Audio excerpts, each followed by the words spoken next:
खुलुमबाय आं सिबिरानि ब्रह्म गोजोन फुंबिलिनि बयनिसिमबो गाहाम हामलायनायखौ जासिहरनाय थाबाय नोंथांमोननि थाखाय आं माखासे खौरां लानानै फैबावबाय अन्नानै भिडिअखौ जोबजासिम नायलांदो Guwahati इउनिभार्सिटिनि कन्ट्रोलार of examination doctor Dhruv Jyoti चौधुरीखौ सासपेन्ड खालामबाय गुवाहाटी इउनिभार्सिटिनि सिङाव 2022 मायथाइनि आन्डार ग्रेजुएटनि आनजादाव बेले-बेजे खालामनाय आरो फिथाइ फोसावनायखौ उन खालामनायनि थाखायनो controller of examination doctor Dhruv Jyoti चौधुरीखौ सासपेन्ड खालामदों दा गुवाहाटी इउनिभार्सिटिनि भाइस चेन्सेलरनि एप्रुभेलजों गुवाहाटी इउनिभार्सिटिनि deputy controller of examination doctor Debahari तालुकदारनो गावनि बिबानजों लोगोसे गुवाहाटी इउनिभार्सिटिनि कन्ट्रोलार अफ एग्जामिनेशननि बिबानखौबो होफादेरबाय मोनथाम मोनब्रै राजखान्थि दोलो लोगो नांनानै सोरखार दायोब्ला खामानि मावनायाव उसुबिदा जायो बे खोथाखौ बुंथिदों बिटिसिनि लेङाइ गाहाय गबिन्द बसुमतारी बिथाङा बिटिसि ओनसोलाव जेरैबायदि खामानि जानांगौमोन बेबायदि मावनो हायैयाव मित्रजोट सोरखार बिजेपि दोलोनिफ्राय हेंथा फैनायनि थाखायनो जादों नामा होननानै खौरांगिरिनि सोंथियाव गबिन्द बसुमतारी बिथाङा फिननाय होदोंदि मोनथाम मोनब्रै राजखान्थि दोलो लोगो नांनानै सोरखार दायोब्ला खामानि मावनाया गोख्रैथिजों जाया आरो माखासे जेंना फैयो मानोना गुबुन गुबुन राजखान्थि दोलो लोगो नांनानै सावरायलायनो थाखाय माखासे सम नांगौ जायो होननानै बुंथियो बिथां गबिन्द बसुमतारीया बिथाङा बुंथिबावदों दि सोरखारा मोनसेब्लाबो माखासे बेलायाव माखासे उसुबिदा फैयो आरो खामानि मावनायाव हेंथा होआब्लाबो खामानिनि थांखिफोर लानो थाखाय लोगो हमनांगौ जायो जायनि थाखाय खामानि मावनायाव समय लायो आरो बेनि थाखायनो खामानि मावनाया उन जायो होननानै फोरमायथिदों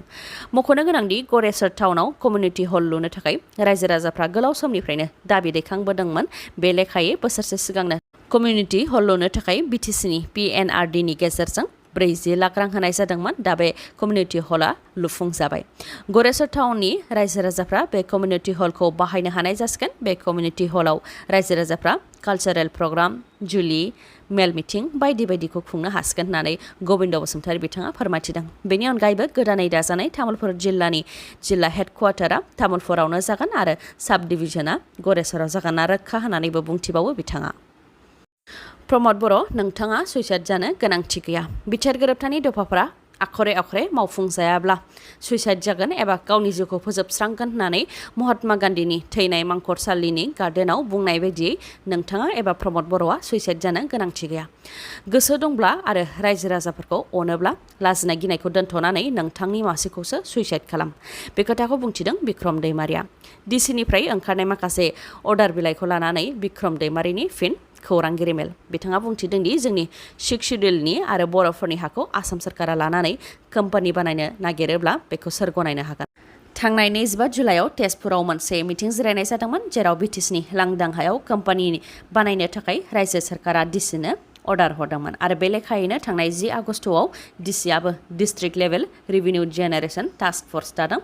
जायनि मासिगिरिया गावनो अदेबानि डिसिआनो आरो मेम्बाराबो सासेबो जोंनि काउन्सिलनिफ्राय गैया आरो राजखान्थिगिरिफोरनिफ्रायबो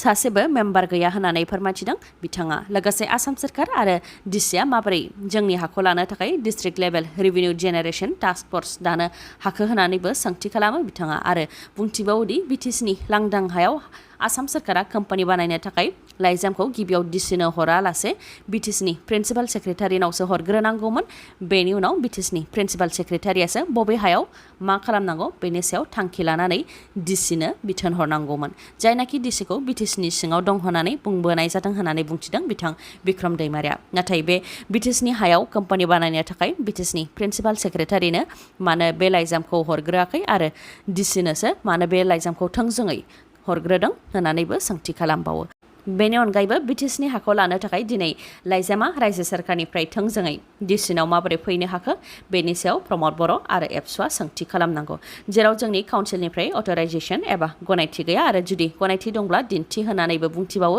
बिक्रम दैमारिया गुबुन रायजोआव खामानि मावनो थांनानै फिन गोमाहैनाय जाथाय उदालगुरि जिल्लानि सिङाव थानाय रौतानि दैगला गामिनि 38 बोसोर बैसोनि रामेश्वर ब्रह्मआ गोमानानै दङ गाव गावनि नखरखौ फोथांनो थाखाय गुबुन रायजोआव खामानि मावनो थांनायाव आन्दायनानै जोंनि सुबुंफोरा गोमाहैनाया बेयो गिबि खेब नङा रामेश्वर ब्रह्मआबो बेंगालराव खामानि मावनो थाखाय थांनाय 1 आगस्टआवनो न'निफ्राय ओंखारलांदोंमोन आरो 2 आगस्टआव रङिया जंसन रेलवे स्टेशननिफ्राय बेंगालर फारसे रौना होबायमोन बेनिफ्राय 4 आगस्टआव मोनाबिलि समाव बेंगालरनि व्हाइटफील्ड रेलवे स्टेशनाव ओंखारहैदोंमोन बेनिफ्रायनो गोमानानै दङ रामेश्वर ब्रह्मआ बेनिखायनो सोरबाफोर रामेश्वर ब्रह्मखौ नुसनबायोब्ला खौरां हरनो थाखाय खावलायहरदों रायजो राजाखौ जानबुं नाम्बारा 9163811701 नङाब्ला 6381701318 आसामनि सोलोंथाइ बिफानाव सोरखारि फरायसालिफोरनि थाखाय रां गैला नामा आसामनि सोलोंथाइ बिफाननि मन्थ्रि डक्टर रनज पेगुआ आसामनि सोरखारि फरायसालिफोरनि